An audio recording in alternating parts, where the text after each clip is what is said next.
Exercice numéro 4. Lisez le texte, puis soulignez ou surlignez tous les verbes conjugués. B. Réécrivez le texte en mettant les verbes conjugués au passé simple. Au-delà du maquis, nous trouvons en aval une belle bâtisse, et dans le bruit d'un grand métier, nous entendons la fraîche voix d'une déesse ou d'une femme. Mes gens crient leur appel. Elle arrive rapidement, sort, ouvre sa porte reluisante et nous invite. Voilà tous mes compagnons qui la suivent. Dans cet exercice, vous aviez deux difficultés. Une fois que vous aviez repéré les verbes, le sujet de certains d'entre eux n'était pas forcément évident pour vous. Je reviens donc au cas par cas. Les verbes étaient « trouvons », avec pour sujet « nous »,« nous trouvons »,« entendons ». On voit bien que c'est à nouveau la terminaison de la première personne du pluriel, donc je sais que c'est nous le sujet. « Crie » du verbe « crier ». Qui est-ce qui crie? Ce sont mes gens. « Arrive ». Qui est-ce qui arrive? C'est elle. Sort. Qui est-ce qui sort? C'est elle. Ouvre. Qui est-ce qui ouvre sa porte? C'est encore elle qui est placée devant sort. Et invite. Qui est-ce qui invite? C'est elle qui nous invite. Attention, nous devant invite n'est pas le sujet. C'est bien un pronom personnel, mais ici il n'est pas sujet, il est objet. Et vous le voyez également, puisque invite n'a pas la terminaison de la première personne du pluriel qui serait ONS. Dernière phrase, la plus grande des difficultés.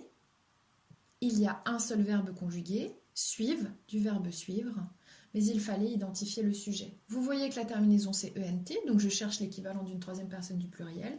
En termes de sens, dans la phrase, je n'ai que tous mes compagnons. Vous avez raison de penser que c'est tous ses compagnons qui le suivent, qui la suivent, excusez-moi. Mais en termes grammaticaux, il y a un petit mot qui est l'équivalent d'un pronom sujet et qui est qui. Qui reprend tous mes compagnons en réalité et ce sera le véritable sujet. Mais ce qui compte, c'est que vous ayez bien identifié qu'en termes de sens, c'est tous ses compagnons pour pouvoir ensuite faire le bon accord dans la correction. La réponse était donc la suivante. Au-delà du maquis, nous trouvâmes. En aval une belle bâtisse et dans le bruit d'un grand métier, nous entendîmes la fraîche voix d'une déesse ou d'une femme. Mes gens crièrent leur appel. Elle arriva rapidement, elle sortit, ouvrit sa porte reluisante et nous invita. Voilà tous mes compagnons qui la suivirent. Une fois que vous avez identifié vos sujets, vos verbes et vos sujets, normalement, il n'était plus difficile de les mettre au passé simple. Trouvâmes. Pourquoi est-ce que j'entends le son A? Parce que trouver est un verbe du premier groupe, c'est donc le son A qui revient. Entendîmes est un verbe du troisième groupe qui se conjugue en I. Je vais donc avoir entendîmes et non pas entendâmes ou entendûmes, etc. Crièrent, c'est un verbe du premier groupe, c'est pourquoi j'ai la terminaison en E, accent grave, RENT pour la troisième personne du pluriel. Arriva est un verbe du premier groupe, je vais donc avoir la terminaison en A, exactement comme pour invita. Sortir et ouvrir sont des verbes du troisième groupe qui se conjuguent en I au passé simple. C'est pourquoi je vais avoir la terminaison IT à chaque fois, puisque je suis à la troisième personne du singulier. Et enfin, suivir, qui est également un verbe du troisième groupe qui se conjugue en I. Je vais avoir en terminaison IR. ENT, puisque je vais l'accorder en termes de sens avec tous mes compagnons, qui est l'équivalent d'une troisième personne du pluriel. Exercice numéro 5. Associez chaque groupe sujet de la colonne de gauche avec le groupe verbal qui convient dans la colonne de droite. Il y avait très peu dans cet exercice de pièges, puisque vous aviez quasiment à chaque fois une personne, une terminaison différente. Ainsi, dans les sujets Étienne, Paul et moi, il fallait que je réfléchisse à quel était l'équivalent en termes de pronoms personnels. Étienne, Paul et moi, c'est l'équivalent de nous. Je devais donc chercher un verbe qui était conjugué à la première personne du pluriel. Et j'avais étions en 6e 3. Étienne, Paul et moi étions en 6e 3. Léa, Tiffany et vous 3. C'est l'équivalent de vous, c'est-à-dire la deuxième personne du pluriel. Donc je cherche un verbe qui a la terminaison de la deuxième personne du pluriel. Je n'avais que ramassiez. Ainsi, la phrase était « Léa, Tiffany et vous 3, ramassiez toujours les dictionnaires et les apportiez au CDI ». Les élèves de 6e et de 5e, c'est l'équivalent de la troisième personne du pluriel. Il. Je vais donc chercher un verbe qui se conjugue à la troisième personne du pluriel. J'ai, dans ce cas-là, se connaissait, A-I-E-N-T. Je n'ai pas d'autre possibilité. Donc, les élèves de 6e et de 5e se connaissaient depuis le cours préparatoire. Tu. Se complique un peu les choses. Tu, à la terminaison, AIS. Ou bien S, si je suis au passé simple. J'avais plusieurs possibilités. J'avais remis, IS, et j'avais oublié, AIS. Mais dans chacune de ces phrases, vous aviez un indice pour savoir qui parlait. Qui parlait et à qui on parlait. Donc, tu remis ma carte de cantine à la vie scolaire, ou bien tu oubliais souvent ton agenda. L'idée est plutôt d'accorder tu avec oubliait dans la mesure où on avait un indice de la deuxième personne du singulier qui est ton agenda. Donc, remis ma carte de cantine à la vie scolaire, je sais que ça va aller plutôt avec je. Je remis ma carte de cantine à la vie scolaire. Enfin, il restait donc Anaïs, qui est l'équivalent de la troisième personne du singulier, elle. Je n'ai plus qu'une possibilité, c'est le verbe devoir, devait, a été, troisième personne du singulier. Anaïs devait faire des efforts en français pour bien finir l'année. Exercice numéro 6. Recopiez en entier les phrases suivantes en choisissant le sujet qui convient. Exemple, Cendrillon était méprisé par ses sœurs, elle au singulier ou elle au pluriel, lui demanda de faire toutes les corvées. Puisque le verbe demandait était au pluriel, A-I-E-N-T, je devais sélectionner le sujet au pluriel, c'est-à-dire elle avec un S. Phrase A. Grâce à sa marraine, elle eut une tenue de luxe et un carrosse pour se rendre au bal.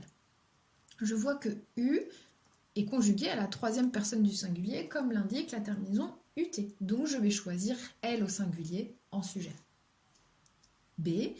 Un invité, tous les invités admiraient l'élégance et la beauté de Cendrillon. Je vois que mon verbe admirait s'écrit en A-I-E-N-T, donc je cherche la troisième personne du pluriel. Je vais donc choisir en sujet tous les invités et non pas un invité. C. À la fin du bal, les gardes, le prince, cherchèrent à qui appartenait la pantoufle de verre. Mon verbe est cherchèrent, il est conjugué à la troisième personne du pluriel, comme je peux le voir avec la terminaison E accent grave R-E-N-T. Mon sujet sera donc les gardes cherchèrent, les gardes étant l'équivalent de la troisième personne du pluriel. D. On, les gardes, trouva enfin la propriétaire de la précieuse pantoufle. Celle-ci, celui-ci, lui allait à merveille. Attention, il y avait deux réponses à apporter.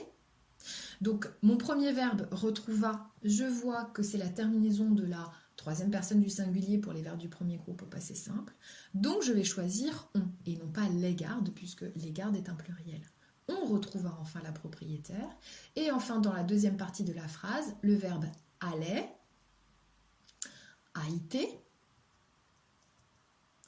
Je reconnais la troisième personne du singulier, mais mon souci c'est que celle-ci et celui-ci sont tous les deux l'équivalent de la troisième personne du singulier, donc il fallait que je réfléchisse à que représentait ce pronom démonstratif, celle-ci ou celui-ci.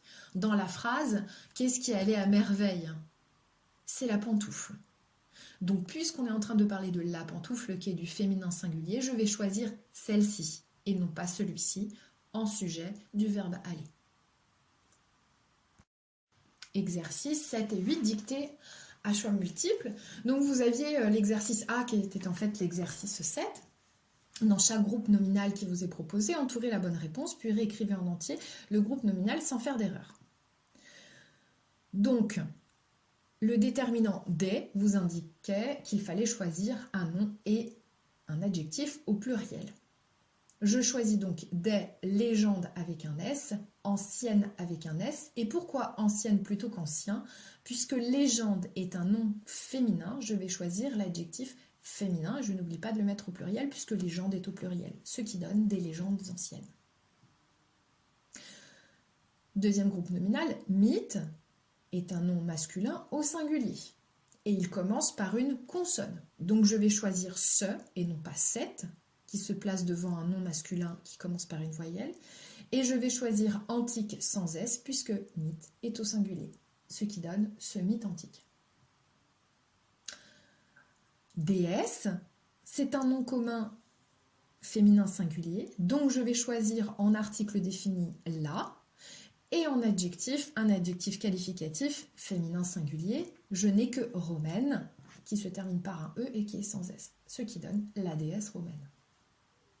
Nos et destin sont deux mots au pluriel. Destin est le nom commun qui est également masculin. Donc je sais que je vais choisir l'adjectif qui sera au masculin pluriel. La seule réponse que j'avais, c'était fabuleux, EUX, ce qui donne nos fabuleux destins. Des humains est un groupe nominal masculin pluriel. Donc pareil, je vais chercher l'adjectif qualificatif masculin pluriel. La forme qui correspond, c'est craintif, FS, des humains craintifs.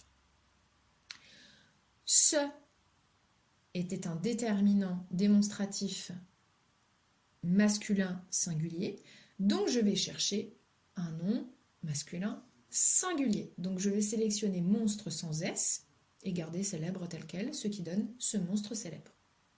Histoire est un nom commun féminin singulier. Je vais donc choisir en article indéfini une histoire, et en adjectif qualificatif oral avec un E, puisque c'est l'adjectif qui est au féminin singulier, ce qui donne une histoire orale. Et enfin, serviteur est un nom commun masculin singulier. Je vais donc choisir l'adjectif qualificatif qui correspond au masculin singulier. Or ici, vieille et vieux sont tous les deux au masculin singulier, sauf que je ne dirai pas un vieil serviteur, mais un vieux serviteur.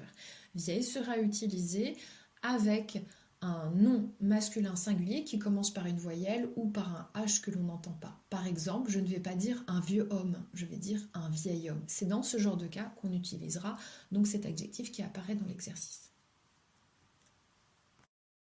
Et enfin, dernier exercice ou dernière dictée à trous en fonction du support que vous avez choisi. Lisez le texte suivant et complétez-le en choisissant la proposition correcte parmi les mots en gras. Donc pour ceux qui avaient la dictée à trous en ligne, vous deviez compléter le texte en accordant correctement les adjectifs qui manquaient. Donc il fallait repérer le nom auquel se rapportait chacun de ces adjectifs. Un vent froid soufflait de la plaine. Froid est l'adjectif qui qualifie vent. Vent est un nom masculin singulier, donc froid le sera aussi. On écrira froid, F-R-O-I-D. Le bois était ténébreux. Ténébreux est un adjectif qui se rapporte à bois. Bois étant masculin singulier, ténébreux aussi, EUX. Sans aucun froissement de feuilles, sans aucune de ces vagues et fraîches lueurs de l'été. Vague et fraîche qualifie lueur, qui est un nom au féminin pluriel. Je vais donc mettre mes deux adjectifs au féminin pluriel, vague avec un S et fraîche, I accent circonflexe, CHES. De grands branchages s'y dressaient affreusement. Je vois que grand qualifie branchage. Branchage est au masculin pluriel, donc je vais mettre mon adjectif grand au masculin pluriel, j'y ajoute un S. Des buissons chétifs et difformes sifflaient dans les clairières. Buisson est qualifié par deux adjectifs, chétif et difforme. Buisson étant au masculin pluriel, je vais faire la même chose pour mes adjectifs. Ainsi, je rajoute un S à chétif et à difforme. Les hautes herbes fourmillaient sous la bise comme des anguilles. Herbe est un nom féminin pluriel et donc l'adjectif qui le qualifie haute le sera aussi. Je vais donc écrire haute, ES. Les ronces se tordaient comme de longs bras armés de griffes cherchant à prendre des proies. Mon nom bras, qui est masculin pluriel, a deux adjectifs, un devant, long, et l'autre derrière, armé. Je vais donc tous les deux les mettre au masculin pluriel. Long prend un S et armé également. Attention, armé est ici un adjectif et non pas le verbe, donc je ne peux pas avoir de terminaison du type AIT, AIS, AIUNT, et je ne peux pas non plus écrire ER. Donc ce sera bien armé et je rajoute S pour le pluriel. Quelques bruyères sèches chassées par le vent. Bruyère est au féminin pluriel, donc les deux adjectifs qui vont avec, à savoir sèche et chassée, seront également au féminin pluriel. Je vais donc écrire sèche, E accent grave, C-H-E-S, et chasser, c'est exactement la même remarque que pour l'adjectif armé, ça ne s'écrira pas E-R, A-U-N-T, etc. Ça s'écrira comme un adjectif, donc c'est-à-dire E accent aigu, et je rajoute la marque du féminin E et la marque du pluriel S.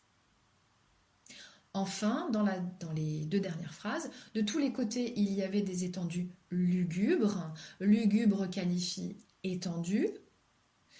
Étendu étant un nom féminin pluriel, lugubre aussi, j'écrirai donc lugubre avec un S. Je n'ai pas besoin de rajouter de E en plus, dans la mesure où lugubre s'écrira au masculin comme au féminin, avec un E à la fin, même chose pour difforme, même chose pour vague précédemment. Donc lugubre, S.